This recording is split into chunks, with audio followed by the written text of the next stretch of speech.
Whether you keep them in your home or love to see them in theirs, these are the creatures that bring us all together. Reptiles. We're going to be delving into the experiences of reptile lovers from around the block and around the world. This is the Reptile Talk Podcast.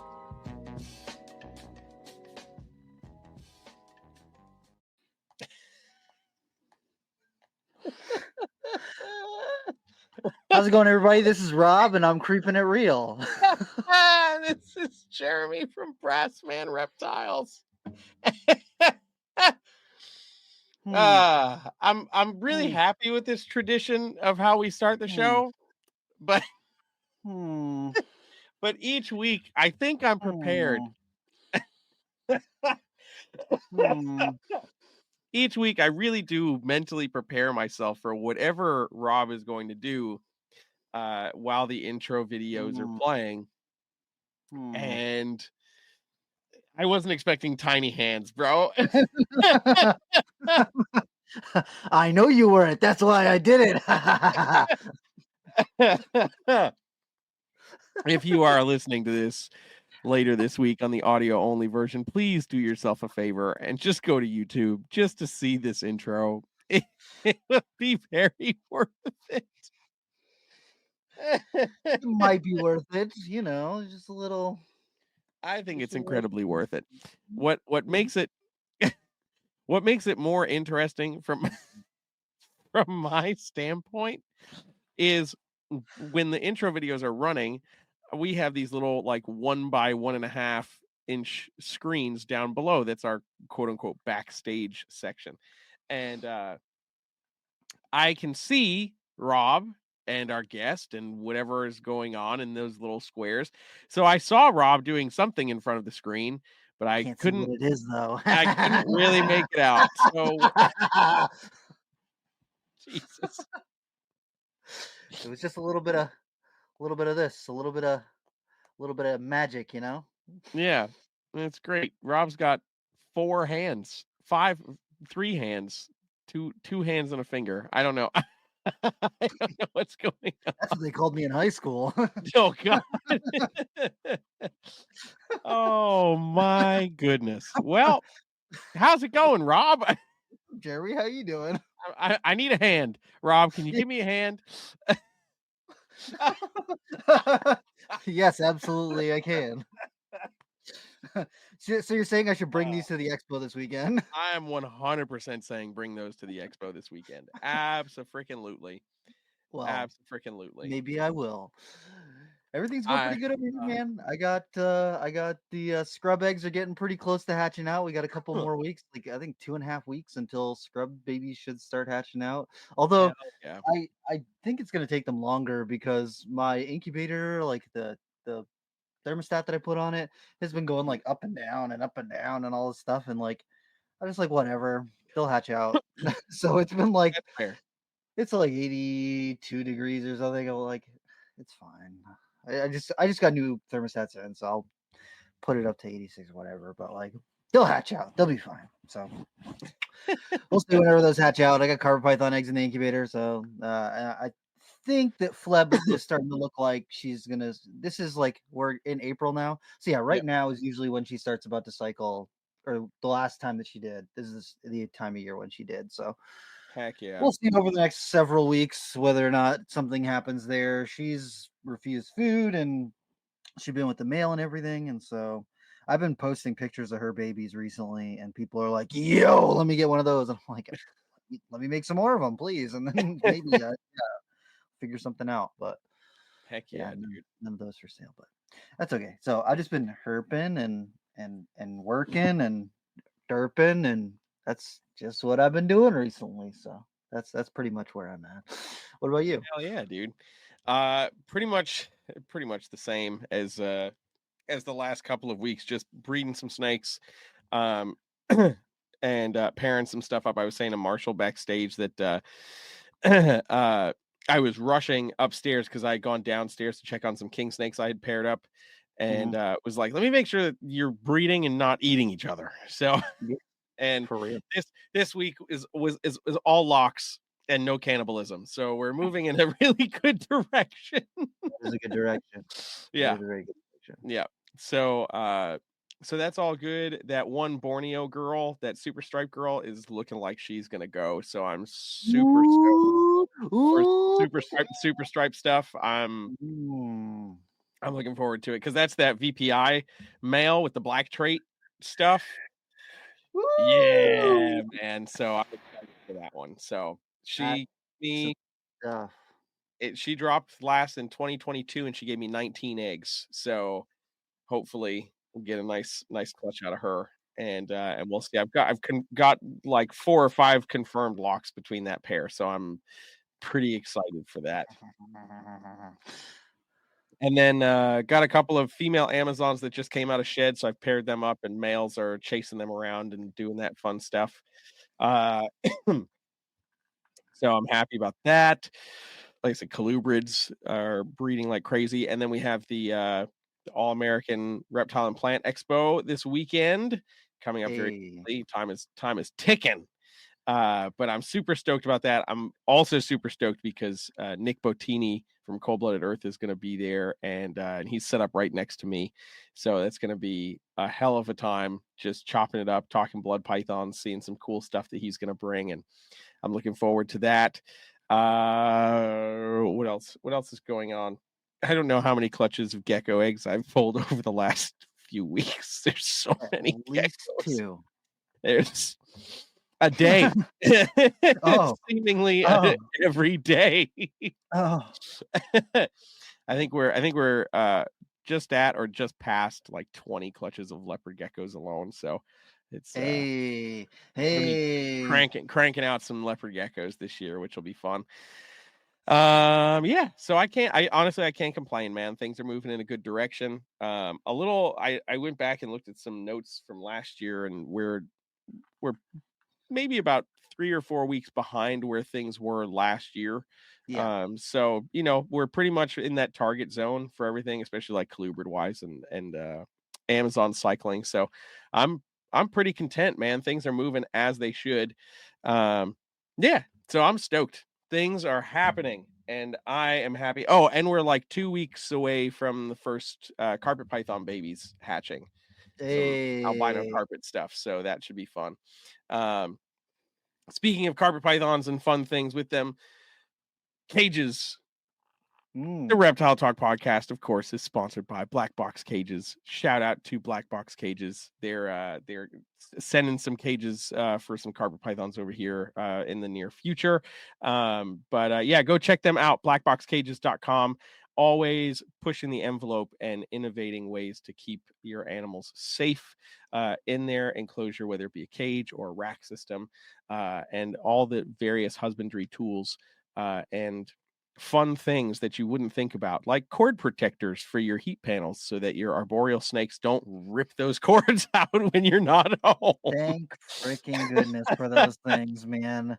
Yeah. The Fleb in particular is notorious for, before I had those, she would just tear the cord right out of the heat panel every single day. I would have to plug it in every single morning. Yeah. She would just go right up to it and just tear it. And I would like get it up as close as I could, and she would just wedge her head in there and rip it out. It's ridiculous. Yep. Ridiculous. So go check out blackboxcages.com. Maybe you already have a cage, but you need some of these cord protectors. Go get them, man. Get them. Save you so much crap. Yeah. I literally I had my gravid female Amazons last year, all for some reason wanted to coil up in that little loop and lock themselves in to be as close to the heat panel as possible. And I'm like, can we not? Literally. Like, can we just maybe not? Yeah. But all good. Go check them out again. Once again, blackboxcages.com. Links are in the description below on this video. What's going on, everybody that's here and everybody that's in the chat so far? Do us a favor, share this video out wherever you're watching. If you're on YouTube, share it out to all your friends. If you're on Facebook, share it on your Facebook page. Let's get a bunch of people in here because we're super stoked to be talking with the man, the myth, the legend himself, Mr. Marcial Mendez. Let's get him in here. What's going on, man? What's up, fellas? Hanging out, man. We're hanging out. I don't know. You were doing some stuff in the background, so I don't know if you got to see Rob's introduction. I didn't. No, I didn't see it. It's worth a laugh. Maybe we can get him to do it again. This is You know what they say about tiny hands? Small gloves. That's right. Oh man. So how you doing tonight, man? I'm doing great. Yeah, I was just telling Jeremy it's Thursday's feeding night, so I was trying to like rush to get everything all that done, and that's what I was doing in the background. So you know, it's always we were talking about just how how hectic it can be sometimes. Just know, everything's so you got to run a pretty tight schedule. When you've got maybe not when you have a couple snakes, but when you have a couple hundred. This day is feeding day. This day is this day. And you gotta hold those days, man. So yeah, just trying to get some ball pythons fed tonight. But heck yeah, man. Yeah. Are you feeding younger anytime ones I'm or down older here is a ones? good night. Exactly. What's that? Are you feeding younger snakes or older ones? I'll probably feed most of them tonight. Yeah, Gotcha. I'm on kind of like a 1 week. I feed usually every Thursdays, but I don't feed everything every Thursday. Like the baby stuff is on a weekly. So like my small colubrids and chondros and smaller ball pythons, I'll feed them usually once a week. And then but the older stuff, it's every other week, every third week, every fourth week. Sometimes just kind of depends. Yeah. But the arboreal stuff, really, it's a lot of how are they pooping? Like if you feed them too much without them defecating, then you run into problems. So I've got like my little, you can probably see sticky notes on all these cages behind me, and I keep everything logged in an app, but then also I'll keep just like the last 10 things on the cage, so I don't have to pull my phone out and look at it. I'll say, okay, this one's had 3 meals and it's pooped, so now it's time to feed it again. Or I have some that'll go after every meal, which is ideally what you want. But they just, the Amazons go, they're no problem. They're like 2 or 3 times after every meal. But the emeralds and chondros, I guess, because they don't move around as much and they're just not quite as active, they tend to hold it in, and it's not good for them. So. Yeah. You never thought you'd be tracking poop cycles, did you? No, not. I didn't think that was going to be part of the deal when I first thought I wanted a green tree python. But here we are. And here we are. That's awesome, man. The life of reptile keepers and breeders. So yeah, everybody listening, if you want to know what life is like, get you some sticky notes and get ready for smell-o-vision. Yeah, right. Smell-o-vision. Heck yeah, man. Well, Marcial, listen, man. For those of you for those who are maybe listening now and checking you out for the first time, what kind of got you started into reptiles? My first snake I got when I was probably 5 or 6 years old, and it was first grade. So however old you are there, maybe 7. But anyway, it was a Western red-sided garter, and was at a pet shop, and they had them like I was into aquariums and fish before that. Still am. I don't have an aquarium right now, but that's another big thing I've nerded out over in my life. And we were at the pet shop buying some fish with my dad, and they had a little 5-gallon tank with 10 garter snakes in it, and that was it, man. That's what started it off. That's like the first person I met who had like pet snakes was one of my mom's friends' sons, and he had a garter snake.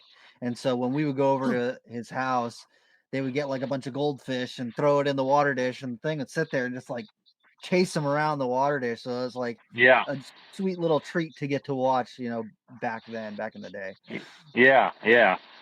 Yeah, so I started with the garter snake, then went to a corn snake, and then a boa constrictor, and then just kind of kept when I was a kid, I grew up in Tampa, Florida, and there was a guy. His name's Joe Fossey, and I've seen him at a show. It's probably been, I don't know, it might have been 10 years or maybe even more than that.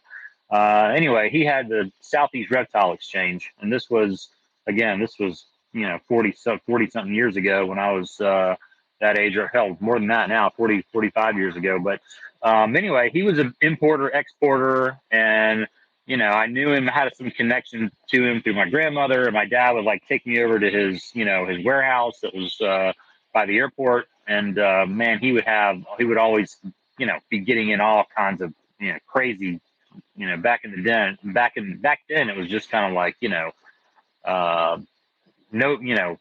Wild West as far as things you could import, and he had all kinds of venomous stuff. And then at his house is where I saw my first green tree python, and that's really what from that point forward they became my favorite snakes. Hell yeah, man. That's really cool. It's pretty interesting when you get to see like a unusual collection like that at kind of like a younger age, because I think that it can definitely shape the way that you kind of look at things. Like one of the first places that I went to was like, I'm trying to think, like Regal Reptiles in Rhode Island. Then they had like a decent variety of stuff, and then there was a place called Tropical Treasures that was in the town where my grandparents lived, and it was just like a regular weird pet store, and they had like Brazilian rainbow boas and like this that and the other thing, and they had like sharks in their aquatic section and so like all sorts of weird stuff that you would never expect to see in this little like hole in the wall pet store.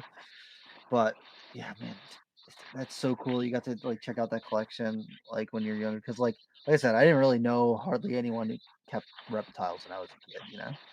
Yeah, no, that was huge. Just even having access just to go look, if nothing else, Mm-hmm. just things you've never seen before, and yeah, it was really cool, especially as a kid, seeing stuff in books and then going like being able to put your eyes on the real thing. Yeah, man. I only had books. Like for the most part, I just saw stuff in books. Yeah, I remember my early teens when I first met Adam Harris down in Connecticut. He had invited me to his place, which was maybe like 40 minutes from my house. So my mom drove me down there, and I remember seeing he had a big Nile monitor, and I remember seeing that thing and being like, "Oh my god, that's so cool!" It's like tail whipping the glass because it's just losing its friggin' mind because it's a Nile monitor. But had only seen that kind of stuff in pictures and books, just like you're saying. So finally to see something like that in real life was like, holy crap, man, like this is the coolest thing ever, that. And he also did a lot of stuff with panther chameleons. So seeing like some of those crazy bright blue nosy bays and everything in person, it's like, dude, I can't believe that's real. Like that's naturally, happening. What? So yeah, those things are definitely super impactful when you're young, first kind of checking things out. For sure. Yeah. I'm trying to think of the first time that I saw like a panther chameleon. I think it must have been like the White Plains Reptile Expo, or maybe the Manchester one. It was probably the Manchester one because I had been to that one when I was younger. But I remember just staring at the thing and being like, "What the hell?" Like the first time you see one of those is just like entrancing, looking at their eyes and the way that they move and all the different colors. Like, yeah, so cool. No, it's true. It's wild.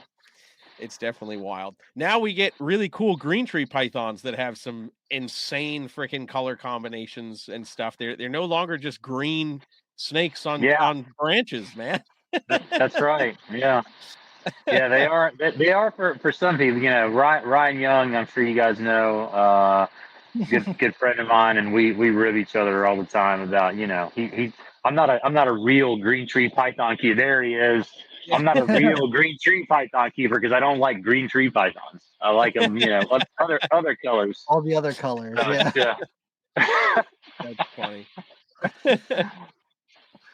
Hey man, it's cool that they come in different colors now, man. I mean, of course, green is just a striking color in nature anyway, especially when it's an animal. That's definitely really impressive. But I think it's really crazy to see how far green tree phenotypes have come in general. Yeah. Yeah. So is there a specific look besides the not green ones that you're kind of chasing with the green trees? I've always liked high yellow the best. Really? But as far as what I've produced, I've produced a little bit of everything. As far as calico, not a lot of locality stuff. As far as the designer stuff, I've produced high yellow, high blue, no super blues, which that's kind of a chondro fabricated name, which just means a snake changes color directly from its neonate color, which is red most of the time, to blue, which skips the green phase. So I haven't produced really many super blues, but I've produced quite a few high blues, melanistic, again, high yellow, and then, kind of the mix of everything. And then I've also obviously got the albino green tree python, that's a recessive, morph inherited just like every other, albino in the reptile world. But these other kind of phenotypes are more polygenic. So they have been, if you think about it, most of the green tree pythons that we have in captivity today that are from the established bloodlines all have not quite like a zoo stud book probably, but it's a lineage that you can trace back all the way on some of them to the very first captive breeding of chondros in captivity. And so think, which was back in, I want to say it was like 69 or 70, maybe 72, something like that. Maybe even before that. I can't recall for sure. But so there's, whatever, 60 years of captive line and, line breeding and people breeding for these traits. So these and who knows what, now we have, what is it, two species and two subspecies of, back in the day, they were all just Chondropython viridis, and now there's, Morelia viridis, Morelia azurea, Pulcher, and Uterensis. So, who knows which, or, or all of those part of the, captive gene pool that's been, kind of been developed for the last 60 years. I would think so, but, who knows? So yeah, the polygenic traits I think are we're just so many years into it now that you're getting to see that the animals seem to get crazier and crazier. Yeah, 100%. Yep. 100%. I was gonna say, I remember I went to the Fire Expo in Orlando in 2006 or 2005 or something, and there was some of the what do they call them? The canary green trees, the like bright yellow one. Yeah, I stared at those things for like almost an hour solid, just like staring at them because they're just like I'd never seen anything like that before. And there was somebody else there who had like albino green iguanas. And so between the albino green iguanas, the like stark yellow, and then the canary green trees, I was just blown away. I couldn't even believe it. And like that expo had so many cool things there because they had like venomous section, and then they had those albino green iguanas, which back then I don't really know who, there's hardly anyone who had the albino green iguanas. And that was my first time ever seeing the canary green trees. It was just ridiculous. I was like 16 or 17 years old. And so I was like, what the heck? So yeah, we got dropped off there in the morning. I spent like an hour staring at those green trees. I just couldn't even believe the color on them. Yeah, that's a an island population that unfortunately is almost kind of died out in captivity. There's not a ton. There's not a ton of them that are out there. So there are a few. A few people in particular that have been working with them the whole time, ever since the time period you're talking about. But there's definitely no new ones coming in, and Unfortunately, in captivity, they're not as you rarely see them. Yeah. Yeah. Yeah, that's one of those ones that you just never see anymore. I'm like trying to think of like something like the R Fox. Those used to come in every now and again, and like the canaries and even the Kofi owl. Like I feel like I haven't seen those in a while.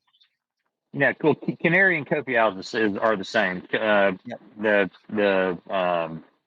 They call it. I guess they got the name canary just because of the color, but the Kofi owl is the whatever the island where you find them. Or the location, yeah. Gotcha. Interesting. Yeah, I actually didn't know that they were the same thing. Yeah. That's cool. I dig that. So the albino chondro, I think, is certainly a massive point of interest. What can you give us a bit of that background on how that kind of came to be over in your collection? Sure. Yeah. So the the first albino was produced by a guy named Damon Salces, and he produced it kind of just randomly by breeding some F1 Maruki types that he got from Dave and Tracy, who had gotten them from Bushmaster. So he buys, Dave and Tracy produced them, so they were F1 babies, captives from these animals they'd gotten from Bushmaster, and he randomly breeds them and produces the first albino from breeding pure Marukis to pure Maruki. Yep. So at that point, like Trooper Walsh, he was kind of like the godfather of one of the godfathers of green trees, had also picked up an animal from Dave and Tracy from that same clutch as Damon. So Damon hit the first one, and I had just by luck picked up an animal from Trooper already that was an offspring from his sib to the albino parents. So immediately I start connecting the dots, and I'm like, oh shit, hell yeah, my snake's a Foss Het. So then from that point, that was like 2002.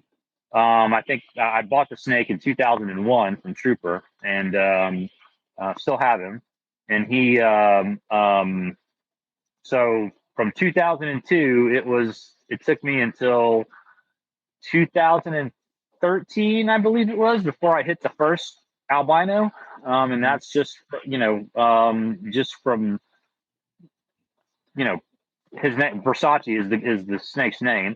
And so that's from breeding Versace to his, whatever, holding back all the babies. So they're sexable, holding back all the females. And then like from his first or second clutch, I got 4 nice females, held them all back.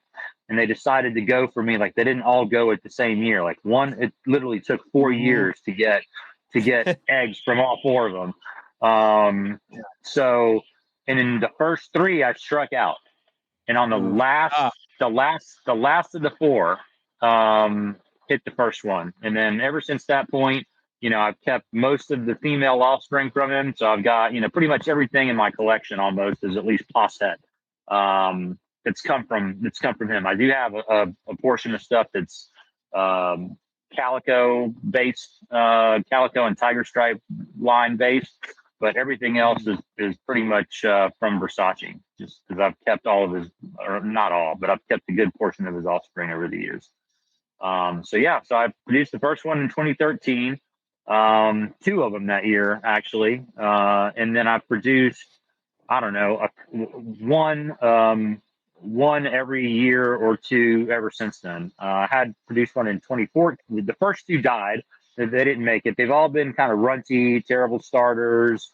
The only one that I've had really survive was in 2014. That one lived to be like 2 years old, and then it got some weird like intestinal blockage and lost it as like complications from surgery is what killed it, not the actual impaction.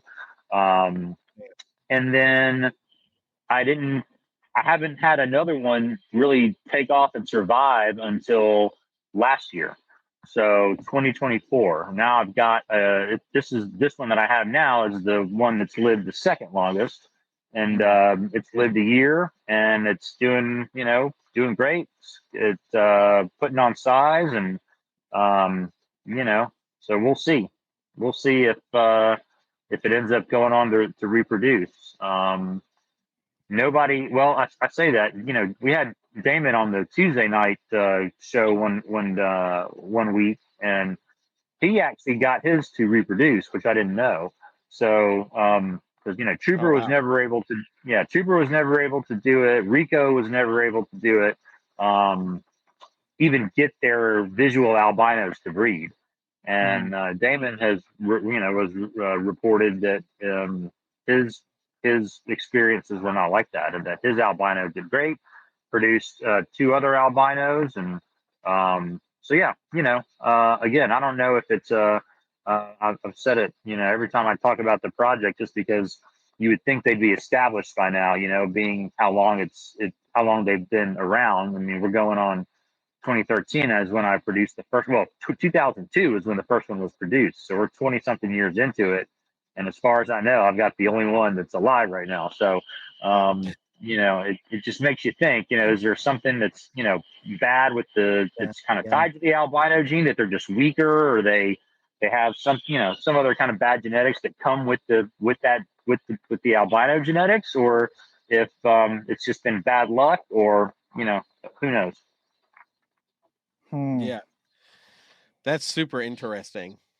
I knew that the albino stuff had been around for a chunk of time. I didn't quite realize it had been around for over 20 years. So yeah, that's interesting with that history, that it still seems to be a bit of a challenge to get them to really take off. Yeah, well, chondros in general can be fickle little things, especially when they're small. They can be a pain in the ass. So it's not unusual for babies to just be a pain in the ass, or never start, or be runts, or not absorb all their yolk and hatch out at 5 grams. I mean, they're just they're a more challenging species to keep and breed than most other pythons. At least it seems like, with when you look at the whole life cycle, as far as not to say that other types of pythons don't have problems or don't, but it's just like every little step with these guys is, you're just kind of on the edge of your seat waiting for something bad to happen. It's like, so again, contrasted to like my ball pythons, where like, man, they hatch and you're like, oh shit, you know what you have, you know what sex they are, you know what they look like, they're all gonna eat, they don't die on you for no reason. So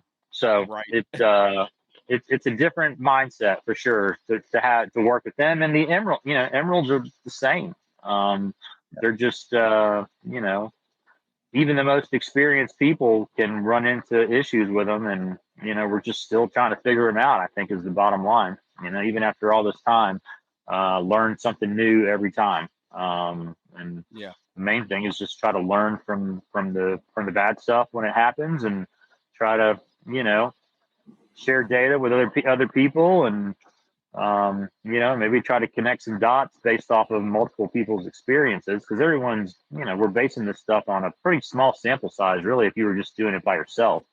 So being able to share information, and it's that's how we're going to advance. We're going to get. Will they ever be as kind of cookie cutter and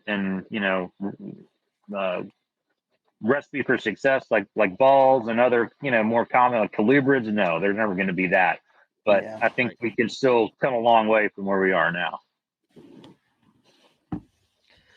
Yeah, I think that is one of the things that a lot of species don't suffer from as much when it comes to snakes. It's like most snakes are pretty straightforward. You get some unusual things, like I don't even think the bolins aren't particularly hard to take care of. It's just getting them to reproduce. It's just getting them to reproduce, getting the females to reproduce, because a male will breed a garden hose. He doesn't care.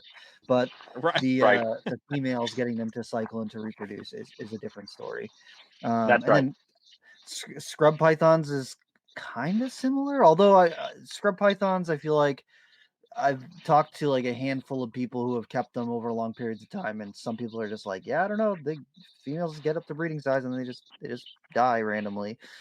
And I don't know whether that's like a reproductive thing or something else, but not quite as notoriously as green trees. But I guess there's also less people doing scrub pythons. It's a lot Right, easier to yeah. house and maintain and take a swing at green tree pythons than it is to try and do the same thing for scrub pythons. So 100%. I'm trying to think Yeah. of like another snake that has like a reputation like that. Maybe dragon snakes are just like hard to keep alive, but I think that's kind of from people not keeping them like a dragon snake and trying to keep them like a corn snake. It's like you try to keep a dragon snake like a corn snake, it's not going to live, but you keep them like a dragon snake, they'll live. Same thing with kind of sunbeam snakes too. I've seen some people who are like, I don't know, sunbeam snakes are really hard to keep, and I'm like, what did you keep them on? Oh, on newspaper. Oh, that's why. That's why it didn't do well. You give them this much dirt and a whole bunch of moss and a big water dish, and then feed them once a week, and they do amazing.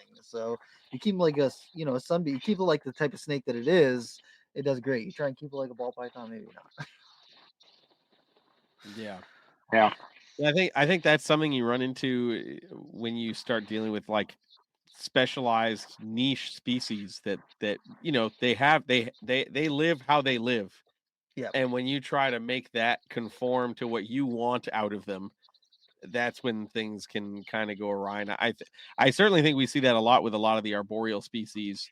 I mean, like it's a challenge to create the rainforest in a box, so to speak, as it is. And when you add the elements of higher elevations in some of those spaces too, you get different weather patterns and think about wind and rain and how that impacts some of those animals. And it's definitely a bit more nuanced husbandry wise than exactly as you're saying, than like the ball pythons or the corn snake or something like that.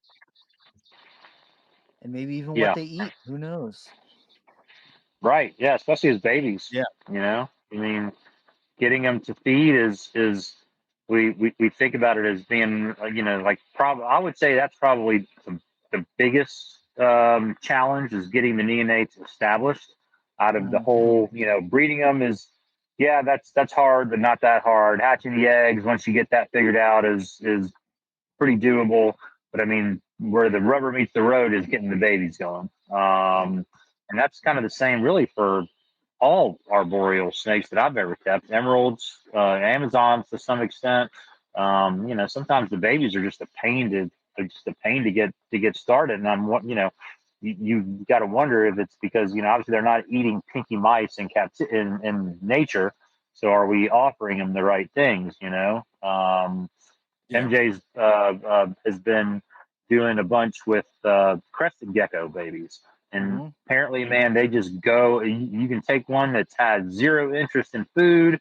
You try to tease feed it and assist feed it for 10 or 15 minutes, and it just jumps off the perch and runs and wants nothing to do with you and is freaked out. Throw a gecko in there, man, and it's like, laser beam focused, grabs it, So, but where do you get to breed crested geckos to have baby geckos to feed them? And even a baby crested gecko is too big for a little tiny baby green tree. So you got to assist feed them to get them up to size so they can eat a crested gecko. Y'all need to hop on the Pictus gecko train, because those things reproduce way more rapidly than crested geckos, and they're like this big when they hatch out. Yeah, that would be that.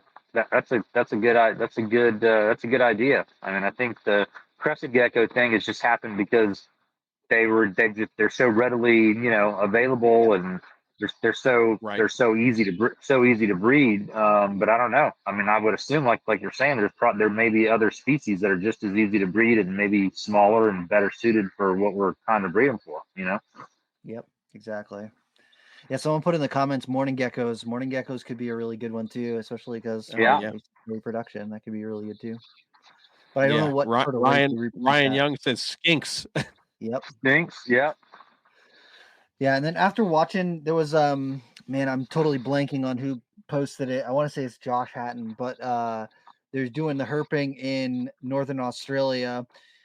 Oh, in yes, that baby was green tough. tree season, and they're finding that the babies are hunting during the daytime, and they're like Yeah. out in the open, like right in areas where skinks and little lizards would be, and then all night the babies are perched, they're sleeping, and the adults are reversed. The adults are hunting at nighttime by little game trails and things, and then all day Yep. long they're sleeping. So it's like they swap when they're actually Yep. doing their hunting.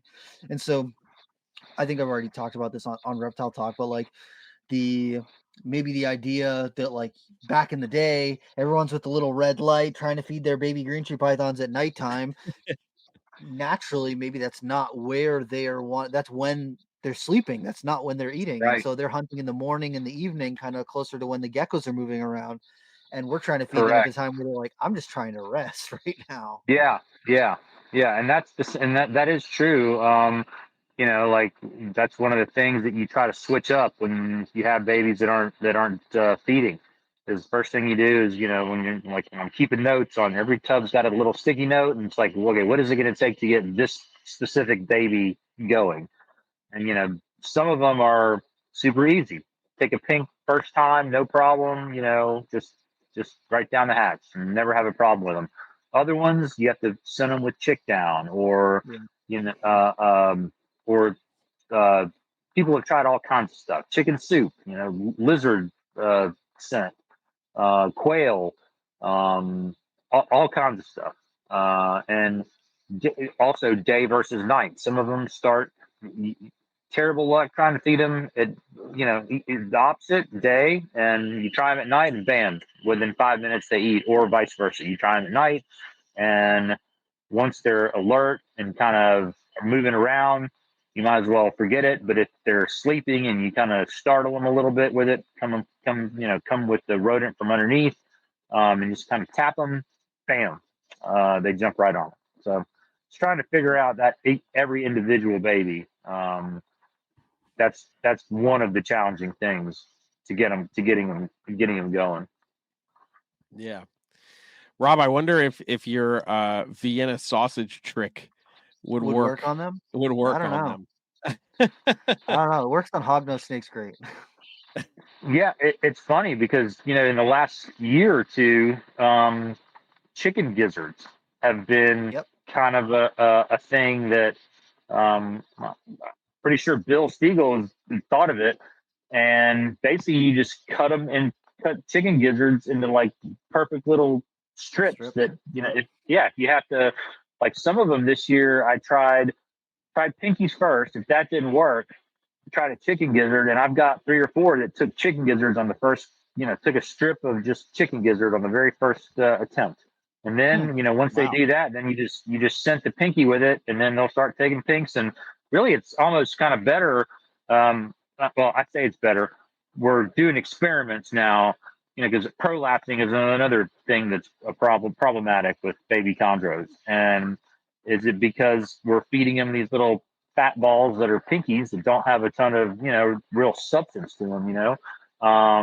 So last year and this year I've started, and Bill's been doing the same thing, like every second or third meal just mix it in a chicken gizzard, because once they get to where they're sight feeding, and they're going off of just the heat signature and the fact that there's something in front of them. They'll take whatever. They'll take a chicken gizzard, they'll take a pink, they'll take pretty much whatever you put in front of them. So giving them the chicken gizzard every meal, or every meal, or every other meal, seems to be helping with they have better better defecations with than feeding them just straight up pinkies, which is when they poop, it's just like a little ink blob, where it's not like a real poop.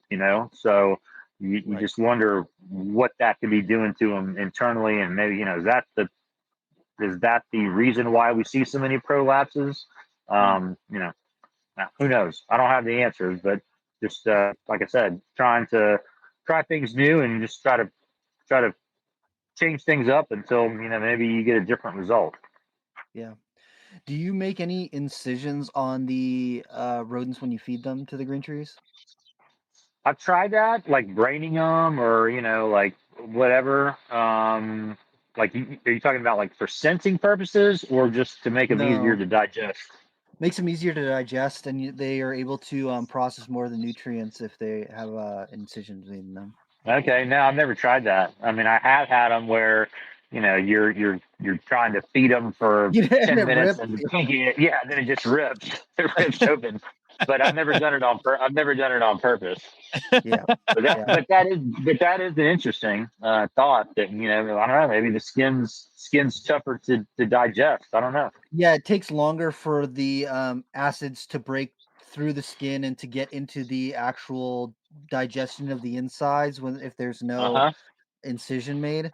And I'll see if I can find the study, but there was a study done several years ago now where they took, I think it was corn snakes that they used, where they fed some whole prey items and then prey items that had an incision made in the abdominal cavity, and they were digesting breaking the rodent down quicker.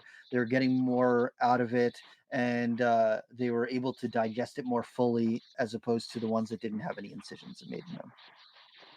That's interesting. Hmm. Yeah, I would just wonder, especially some of these larger snakes that have power. Um, if you have an incision, what keeps the guts from just squirting out?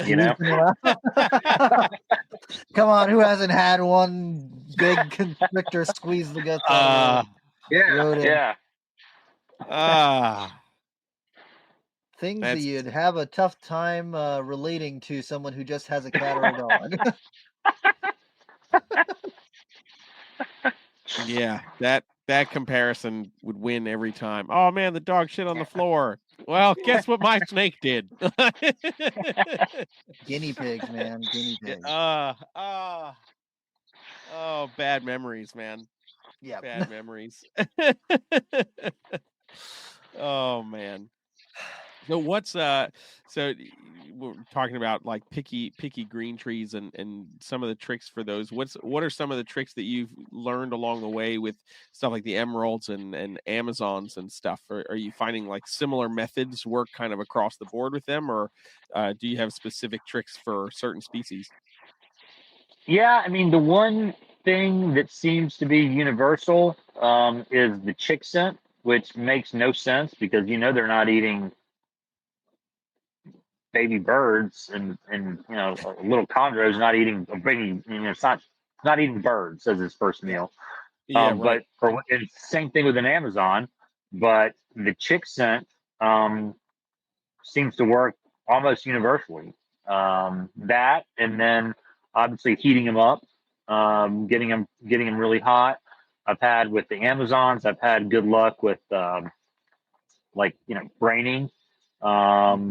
I've had good luck Amazons with putting them in a deli cup with like a fuzzy or something like that. Emeralds, emeralds, I would say of the three are probably the easiest. Um, at least in my experience, I've not produced nearly as many emeralds as I have chondros, but 75-80% of them will start fairly easily with on live. So live hoppers, live hoppers will get them. I've had several clutches of 100% throw a live hopper in there. They all eat on the first try. So yeah, it kind of depends. Live doesn't seem to work as well with the chondros, just because a baby pinky's not going to really move around as much, but a baby emerald can take a small hopper, and I think the just the movement is something that triggers them into knowing that it's something they can eat. Yeah. It seems like in the conversations that I've had with a handful of emerald folks, like emeralds seem to be like really like touch and sight oriented species in order to get certain physical cues kind of going, like getting rained on, being Yes. that touch to like get them to start drinking, and like exactly as you're saying with babies getting to start on live prey items in particular, like they need that stimulation. Yeah, same. I think that obviously there are setups that you can have where you don't necessarily have to have to miss, and as long as you have your your parameters correct, humidity but certainly you have a backed up snake and you put it in a rain chamber, you take it outside and spray it with the hose or whatever, or really even just take it off the perch and let it crawl around through the grass or make like a little jungle gym, let it crawl around on on the back deck. Man, it doesn't take long for them to shit. So I think, yeah, I think that a lot of the problems that you see with them is because they don't move, they don't really, they're not super active. Whereas Amazons, their metabolism's higher, they're way more active, they're way more. You don't just see them in the same spot every time. Some animals I have, they're in the same spot. Like they rarely move, especially big older females, and it's just not it's not good for them. I don't know if that's I think overfeeding is probably one of the biggest causes of that. If you I did a thing this past year where I've never really food cycled anything before. I've always kind of relied on temperature cycling, but I did food cycle last summer. I just stopped feeding every green tree. I didn't feed from I don't know 3 months or something, and their behavior completely changed during that time. Where snakes that were, you would rarely move. You'd come in, or I would come in every night, and they'd be all over the cage looking for food. And if you're not in a hurry to grow them up, that's probably the 1-to-1, like one food to one poop is probably the best thing for them. Obviously it takes a lot longer to get them to mature.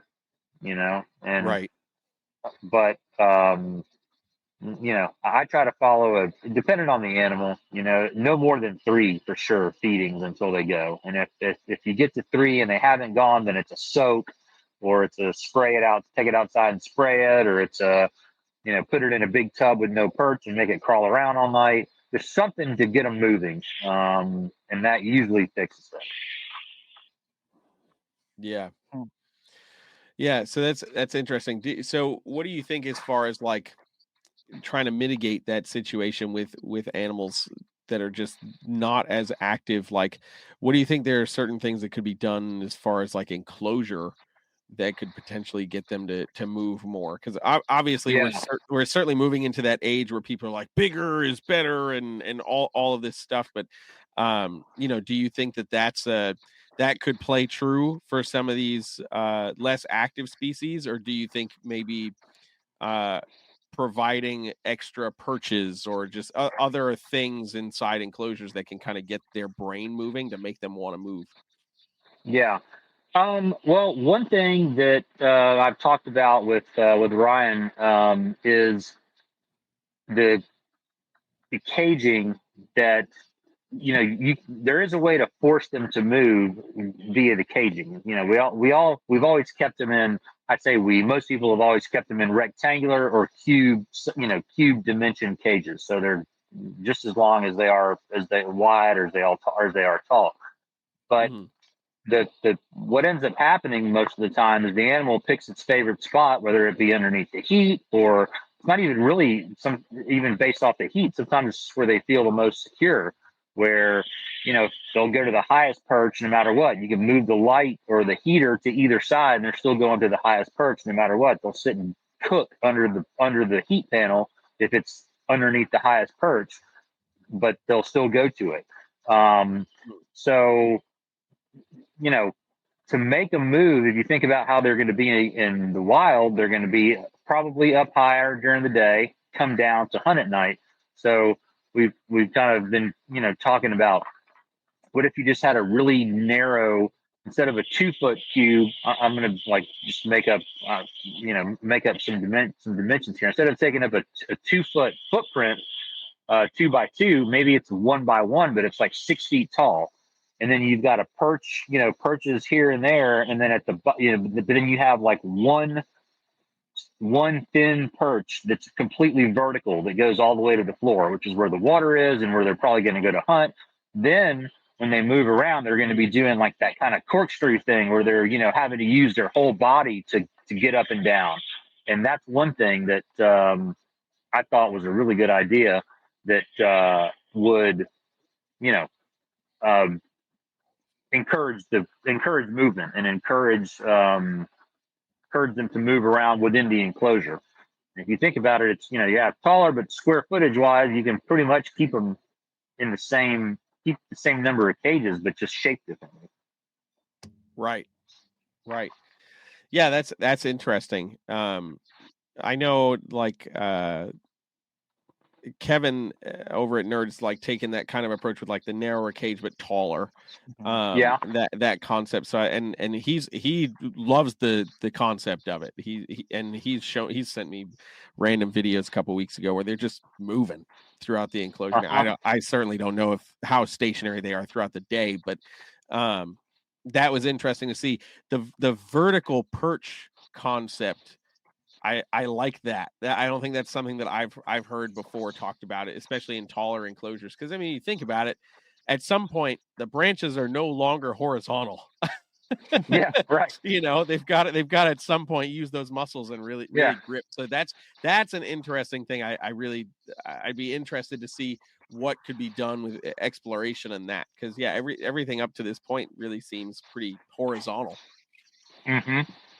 Yeah. And I think it's more natural to what they would do in the wild. And, it's harder. I mean, think about it. It's harder for us to move up and down than it is side to side, right? I mean, you think about crawling up on the playground or, like whatever, rock climbing. It's a lot harder going vertical than it is left and right. So you use more of your muscles, and they would, use their whole body. So anyway, I thought it was an interesting theory that Ryan came up with on that. Yeah, that's super interesting, huh? I like that. See what happens when brains get used, guys. Look at that. Yeah. I had another question for you. As far as I don't follow green tree python stuff super closely, but I know that this is something that people still deal with. What have you guys started to brainstorm about getting females to not scatter the eggs all over the enclosure or like lay them from her perch? Well, what I do now, and again, I've got to thank Ryan Young for this idea. I lock them in a ball python rack. And that's what a lot of people do now. They take them off the perch. They don't even give them the option. I mean, because, you have the timeline. The timeline's pretty easy to figure out so long as you the prelay shed. They don't, that you get the prelay shed 95% of the time. There is some times where they will lay without a prelay shed. It's pretty rare. And then, or the ovulation date, so approximately when the eggs are going to be. Once they have the prelay shed, 16, 17 to 30 days later is when you're getting eggs. So at that point, at like the 10-day post-shed mark, or maybe a little sooner than that, I just pull them out of their cage and throw them in a rack, throw them in a tub. And ever since I've started doing that, I just set the heat tape to like 84, and they'll take clear out, make a little nest, clear the cocoa out, and man, they beehive perfect every time. I've done that I think on 4 clutches now, and because I always had the problem, most of the time you would get them, they'd use the box and they'd beehive them and all that, but a lot of times they don't like so many times they would go in the box and then you put the box in the first night, they go in, you never see them again until it's egg laying day, and then they're out of the box and the eggs are all over the freaking cage. So the lock them in the rack thing has been that's been a good trick, and several people have gone to doing that now. Is that like a CB70 size tub or bigger or smaller? No, it's like a 50 series, a 40 series. Yeah, 40 series tub. 50 series. Yeah, 50 series. Okay, yeah. So it's like whatever, half the size of a CB70, basically, roughly. If you took square inch wise. But you could do it. I mean, some guys do it in Cambro, 5-gallon Cambro size. So, and they don't, and a couple of guys have come on the show and said that the Chondro show, and say they just put them in there, no water bowl, no cocoa, no paper, no nothing, just bare tub. Yeah, and they beehive them every time. Wow, that's okay. Yeah, that's interesting. So that's been the fix. So I don't know if you really is a fix. It doesn't fix the root cause of why aren't they taking care of the eggs, but it fixes the fact that eggs are scattered all over the cage or in the water bowl or whatever. Yeah, at least gives you some eggs to put in the incubator, as opposed to hoping and wishing that she's going to put them in a spot where it doesn't ruin them. Right. And just because they're scattered, that doesn't necessarily mean that they're not going to make it. I've had plenty of scattered eggs go on the hatch. Now, when you drop them, really when they drop them in the water bowl, once that happens, then you just toss them right down, and game over. But if they're scattered, sometimes if they even if they drop them from the perch, sometimes that's not an automatic death sentence. The eggs are pretty resilient, actually. It's when you get to the end, getting them out of the egg is kind of the hard part. The babies, they when they're little, or when they're trying to, you see a lot of full term dead, for whatever reason that is, where they make it all the way to the end and then they don't come out, and there's different theories as to why that is. Everyone's got their own kind of way to incubate and egg box size to use, and are you doing it on vermiculite, or are you doing it no substrate, just suspended over water? And even though you can have 99% humidity reading in your egg box, is that humidity in a way that the eggs can absorb it? Are they breathing it in? Do they need contact with the moisture to soak it in? Because most of the time when you see full-term dead babies and you cut the shell is hard, right? So it's kind of makes me think that it has dried out. And then when you cut the actual egg open, sometimes on an egg that's like been incubated in vermiculite, sometimes you snip it and there's actually pressure inside the egg and the egg fluid like oozes out. And there's other time when you snip it and you have to like kind of peel the shell off of the baby inside because it's so dry. So why is that? Is it because of the way we're incubating them? Is it because of substrate versus no substrate? Who knows? I don't know. But that is a pretty common problem, is having them go full term and not being able to get out of the egg, or coming like halfway out and dying, or not even pipping.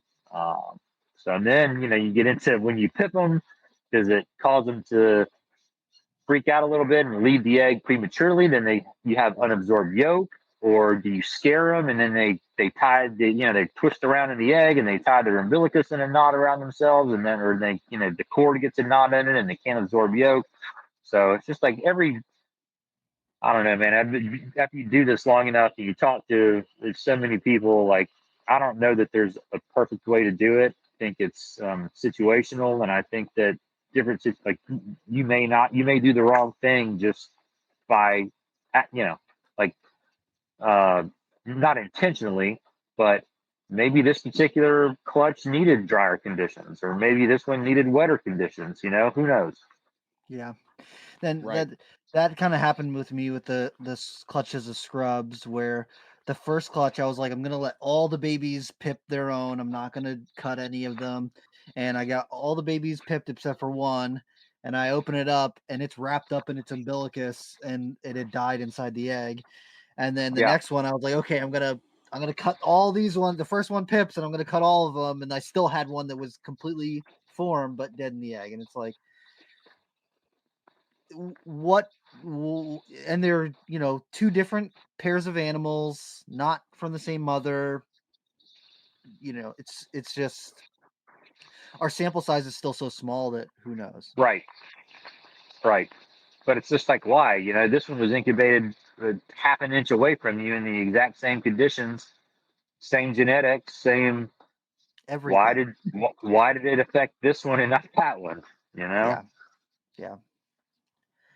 And also, like, I use vermiculite to incubate my eggs, but I've found that, like, this year the eggs that are on top are dimpling a little bit quicker than the ones that are on the bottom, and so I've been putting moss, like dampening down sphagnum moss, wringing it really well, and then using that around to kind of try and plump them up. And I did it more sparingly than I've done with other clutches this year, and they've popped back up a little bit, but I didn't treat it as aggressively as I had treated like any of the other eggs that I was doing. So curious to see how those babies end up coming out, but I got another 2.5 weeks to wait to find out. So. And you leaving them in? They're still in a clump.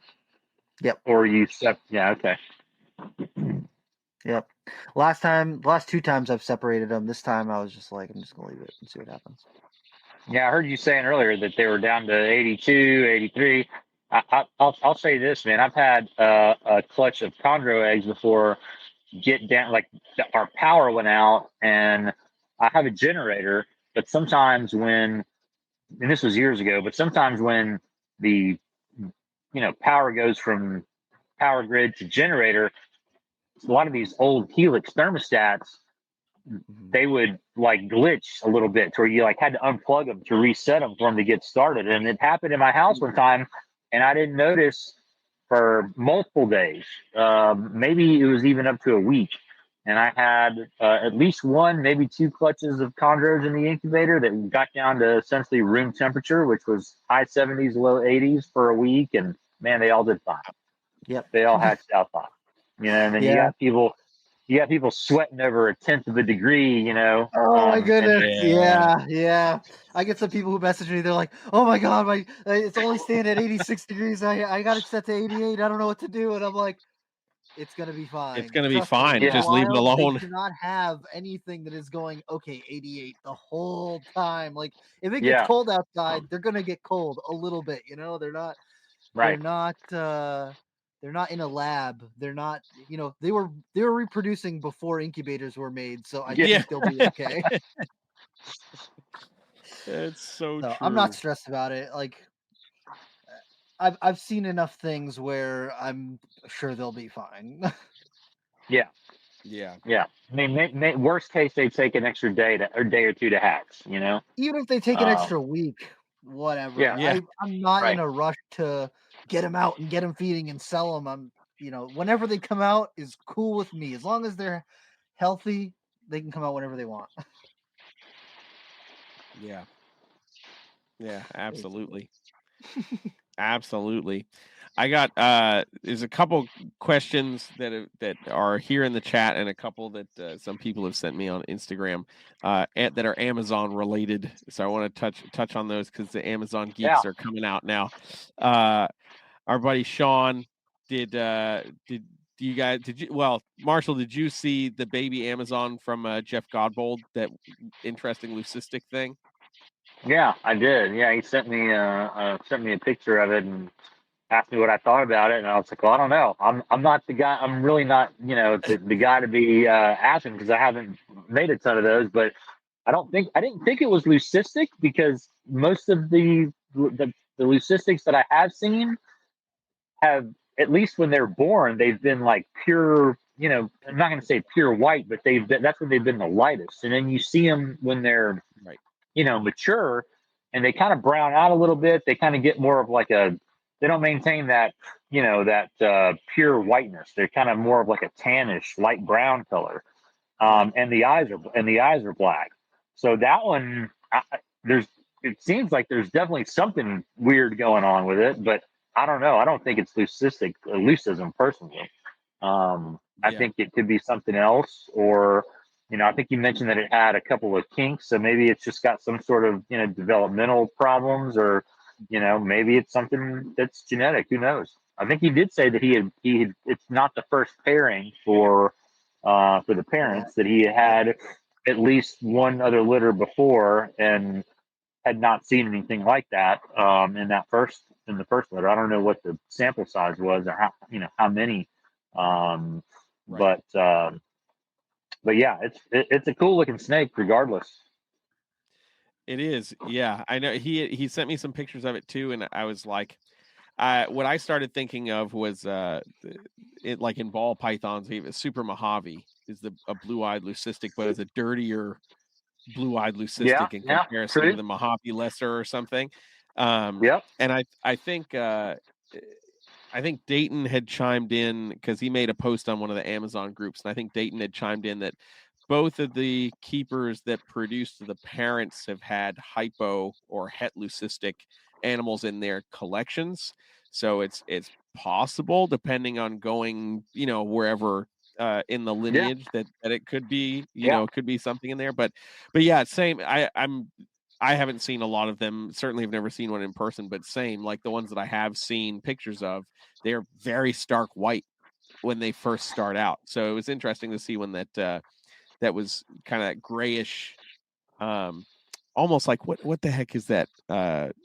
Like graphite-y kind of look. I think it's like the orange belly, the super orange belly ball python, like from Ben Siegel way back in the day. It was like an ivory that was like more gray speckled or something like that. It's like an Okay. interesting take on like a parallel of leucism. Right. And you can still see you can see the pattern in it. So I mean, it's got Yeah. pattern. It's like I don't know. I guess would you call that like a bicolored pattern? I guess. Right, Or gray and white. like yeah, but just in different colors, or Right. or what, Yeah. or was it like more of a garden phase? I can't remember exactly what the pattern looked like, but it did have a noticeable pattern. Yeah. Whereas the other leucistics have been patternless. But that's a good, Right. I like your analogy with the super Mojave, Yeah. kind of a dirty. It's just it's an interesting interesting idea. I know. So I just pulled up the picture. Let me see if I can share my screen so people who are watching it can check it out. Let's see. Share screen. All right, we're gonna look wild for a second. Hang on. Whoa! Okay, there we go. There we go. Maybe now we can see it. But yeah, it's an interesting look for sure. Yeah, I mean, I'm seeing. I don't know if it's not really garden phase, but it seems like I produced some babies this past year that were from my from a tiger bred to a leopard. And obviously the tigers were more striped, but some of the ones they're not really garden phase, and they had some pattern, but I think I want to say it looked a lot like that, but obviously the coloration was different. Yeah. Um, I'm noticing too, now that you're looking at the picture, like the kind of the spot like around the eyes, Yep. 'cause Like right from about that there. angle, Yeah. from that angle, the eyes almost kind of look black. But he sent me, I think in the DMs, he sent me a picture of like, a side view of this, and the eyes looked like they were like a lighter color to me, like a blue. There we go. Yeah. Was it that one? Yeah, there you go. You can see the eyes; they're kind of more of like a greenish or blue versus black. Right. Yeah, but it is interesting because like we were saying before, like you can definitely see some kind of pattern elements in it as Uh-huh. well. So yeah, it's really interesting to see. It's a unique look for sure. Hopefully, it does well, and despite even I don't think he mentioned it had a couple of kinks. Yeah. I think they were all in the tail, but yeah, This is not the same thing, but the pattern reminds me of that yeah, like phenotype. yep. Oops. Sorry. Hang on. I'm going to put you in the solo layout, Rob. There we go. There we go. Yeah, the pattern kind Yeah, of I reminds would me of agree. phenotype. Yep, Yeah. 100%. Yeah, I would agree with that. If you were to like turn the contrast up on it or whatever, like it reminds me of Uh-huh. that. Right. Yeah, it's interesting, man. It's interesting. And then I've got it. Let me see if I can find this one other picture. Let's see. There's just so much I feel like with the Amazons that is not completely understood. Yeah, yep. I see that. I see a lot of that pattern in the snake. Which like, what would you call that? Almost Is that just like simulated or that's something? yeah. Feel like there's so much that we don't understand, don't know about how the genetics. Obviously, there are some traits like tiger that are incomplete dominant, at least that are inherited that way. But still, like my tigers all tend to have white stripes, and I've seen a lot of them that have black stripes. And like so, is that does that mean tiger is a polygenic trait? And the colors are based off some other part of the genome, then just looking at tiger to tiger, all tigers are not the same, right? Right. True. This was the other animal. Rob, I had just sent this one to you on Instagram. This is with Darian Sanchez. It's like yellow calico almost. Like it's really interesting. That is a cool snake. It's a really, really interesting looking Amazon for sure. Yeah, it is like a yellow calico. Yeah. Yeah. Please also note my other comment about immediately needing offspring from that animal. And you wonder too, like, what is that? If that thing does go on to eat and establish form, like, what is it going to change into? Because they do change quite a bit from babies to adults, right? Yeah, I'd love to know what this thing looked like as a neonate. That would be wild. I know that he said he's paired it to a female. I don't know if that female's currently gravid, but man, I mean, just that's a really cool looking snake for sure. Unusual, yeah. Yeah, Amazons are cool, guys. In case you didn't know. Yeah, they are, and I like that. You get the morph, kind of you get to play around with morphs while also having an arboreal boa. Yeah, and I think they'll just keep getting more and more popular. As as the morphs are progressed, and certainly some of the stuff that people who are at the kind of on the leading edge, the Dayton and Rory and those guys, they there's a lot still left to be done with them.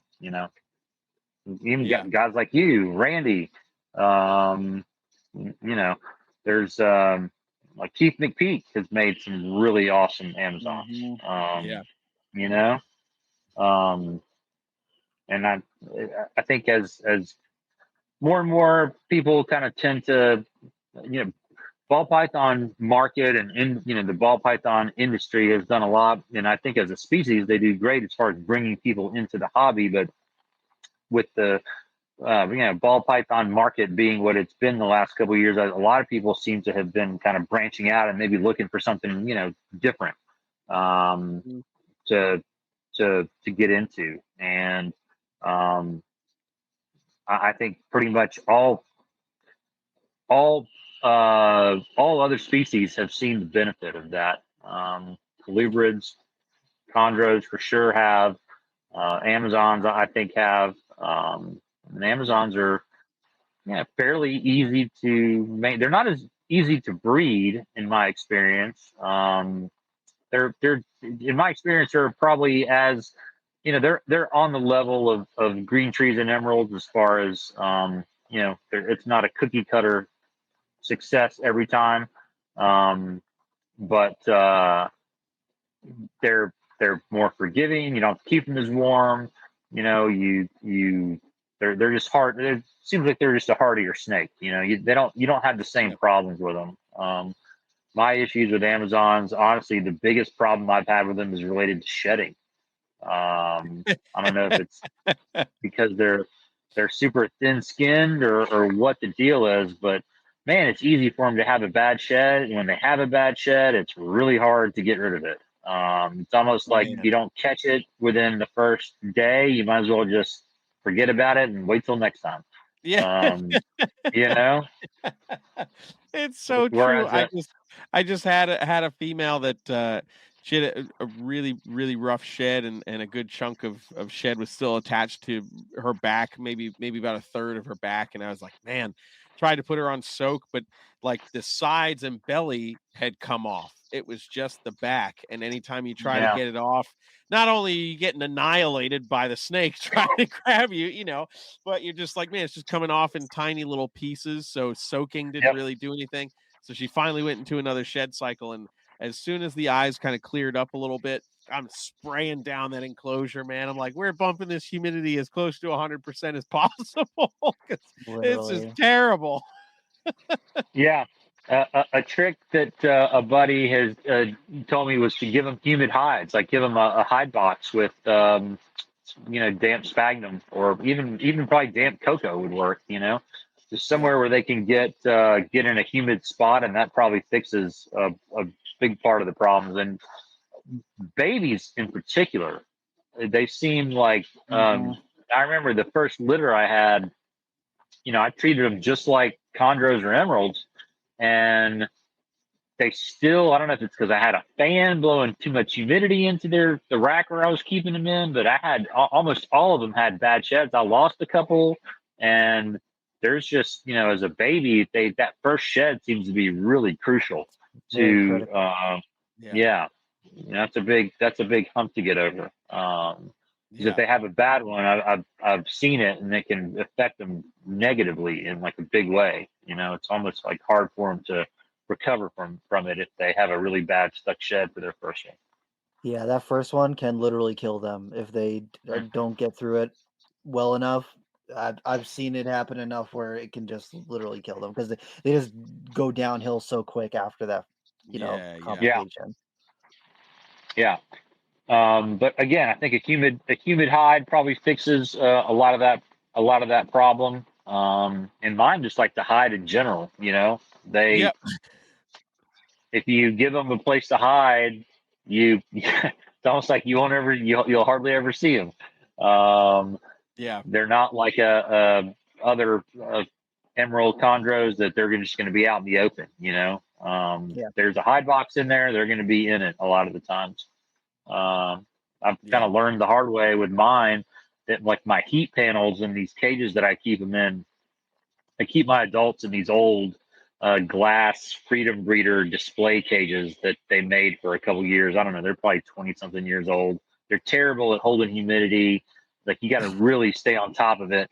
And the top is not like perfectly flat. It's got like this little indention in it where you can put a light or whatever. And so it's hard. Like I haven't been able to find a heat panel small enough to perfectly fit up in the space. So they're in there kind of like cocked at an angle. And man, they just will get in there between the heat panel and the top of the cage and just shit up there. And it's like they'll get up there to hide. And I actually had one where the way I had the cable routed out of the cage, it managed to like pinch the end of its tail between the edge of the heat panel. It's like its body was in there and it was putting so much pressure on the heat panel that it was like pinching the tip of its tail, and it ended up losing like the last 2 or 3 inches of its tail because it was basically stuck up there. So, oh man. Yeah, That's I mean, awful. she ended up doing fine. I mean, you would never know it now, but Yeah, right. but still, it's like they like to hide, man. They like to they'll jam themselves up in any little spot they can. Yeah, security and safety trumps Over everything else. Like And they're so active, like when you other arboreals, when you're cleaning their tub, you can open the tub, you can take the perch out, you can just sit the tub thing over here, like, whatever. The phone rings, you come back 20 minutes later and they're still sitting there. Amazon, no way. You open the tub and they're all up in your business. Like, all right, what are you doing? Who are you? What are you doing here? And you can't just you put the perch with the snake on it off to the side, and while you're cleaning the tub, man, they're gone. They're gone. Yeah. They're like, oh, there's another inconvenient place that I can hide under.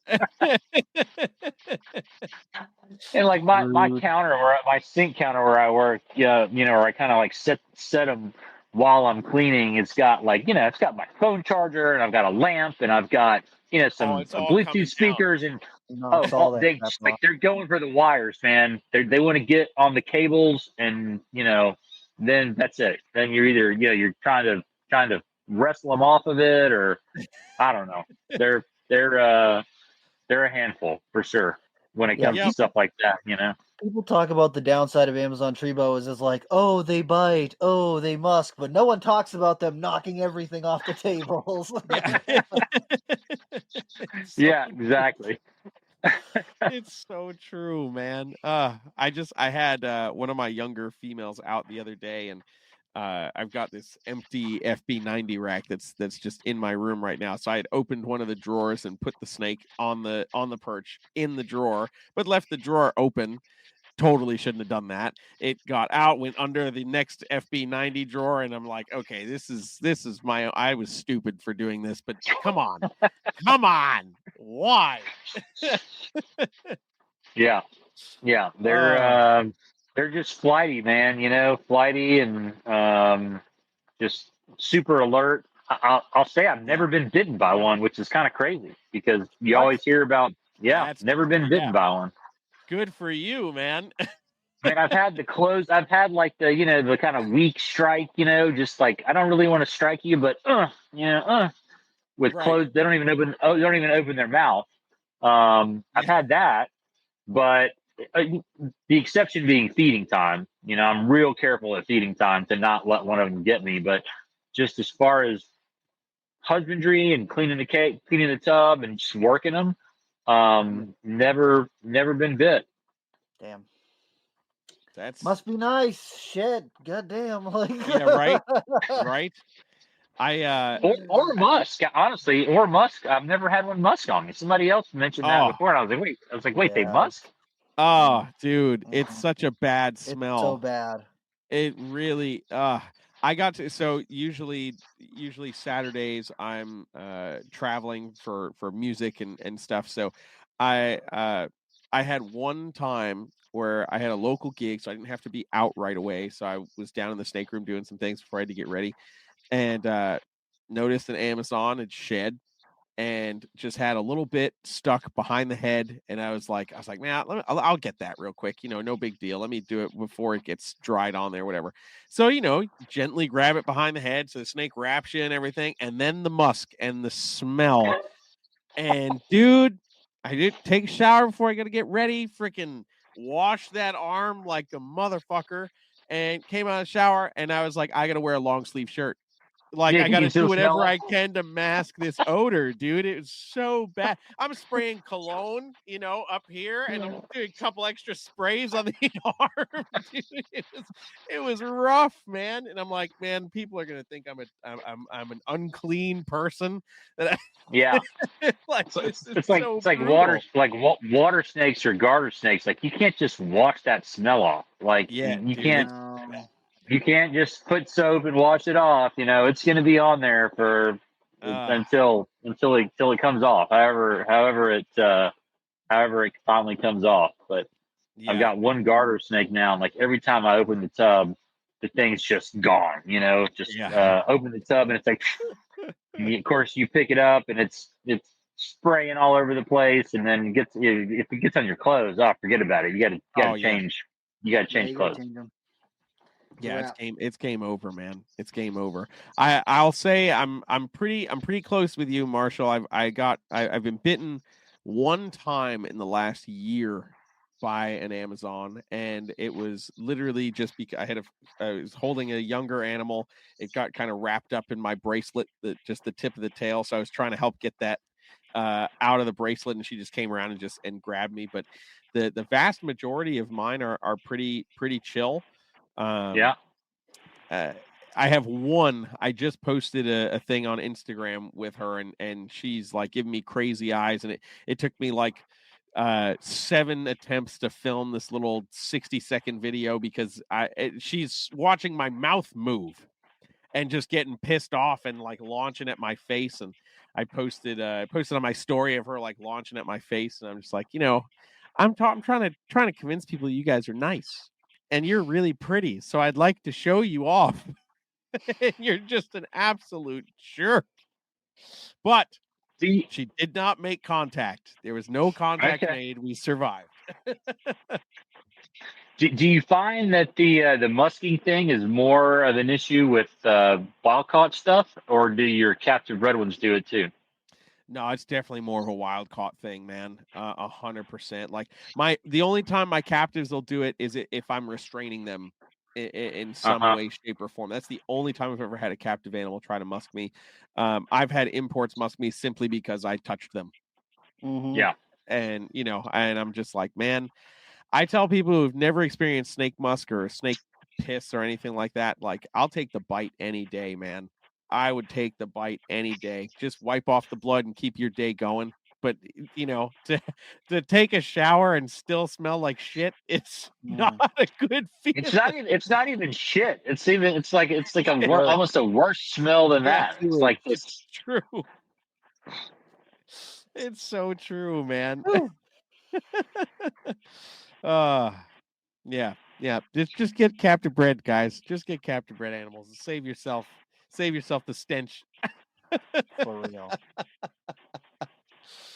Oh gosh, man. Well, Marcial, I appreciate you taking the time to hang and chat with us, man. We've gone over our usual time, but it's been fun talking with you, man. Before we round this out, we ask all of our guests one final question. So we'll hit you with that real quick. What in the realm of reptiles, be it something you've got at your place, something maybe you've seen online, what in the realm of reptiles has you excited about reptiles right now? Well, for me, the most exciting thing obviously is the albino project, the albino chondros. It's a project I've been working on for 20 years, 20 plus years now. So that definitely keeps me motivated, but really all the species that I keep, it's always just trying to, you want to appreciate the snakes for what they are, but you're also thinking like, at least in me and like in my mind, it's not, oh man, what would this morph do with that morph? Or what would this snake do with this snake? What would those babies look like? And you're always just, that's how you keep it exciting. That's what gets me excited, is thinking about what can I do with these? Like, what is this? Like, what are these guys going to look like 10 years from now or 5 years from now, or, whatever. And that you can apply that to any species you work with, whether it be morphs or whether it be, your selective breeding, because even people who are locality people, they're not breeding. Most of them are not breeding like the average one with the average one, right? Like you're breeding the craziest of this with the craziest of that. So you're in a way, even though your stuff is maybe locality pure, but you are still exerting some sort of influence on it, right? By picking what you paired together. And you can do that with, like I said, any even normal ball pythons. There's got to be, like, no one's ever, I say no one that I'm aware of. I'm sure there probably has been people that try to breed them, just line breed them for certain traits, or, there's got to be polygenic traits involved, just like there is with anything else. I just don't think it's something that's been super worked with. Oh, don't be so sensitive, Ryan. Oh man, that's That's true, man. That's true. It is interesting when you think about it that way too, man. Like, yeah, even the locality specific guys, like, nah, you're taking the best looking ones and putting those Yeah, together. So because you got to think of like, even though there are red blood pythons, after you're selectively breeding them for 20 years, if you take one of your selectively bred ones and now put it into the wild, it's probably not going to blend in to the point where it could survive. Yeah, or even just look at one compared to like the average one that you would pull from the wild. They look nothing alike. yeah, yep, that's true, man. True. True. It's true. Well, Marcial, if people want to find out what you got going on, check out the albino chondro and other stuff, where can they find you? Red Mountain Herp on Instagram is the best place. That's pretty much where I post all of my reptile, snake related stuff. I do have a Facebook page, but I'm not super active on it. I don't think I've made a post on my Red Mountain Herp Facebook page in, I don't know, a couple years. But IG is where I try to do most of it. Heck yeah. Dude, well, thank you so much for hanging with us and taking the time and chatting, man. Yeah. We appreciate it. Appreciate great, you guys great to having talk me with on. you, man.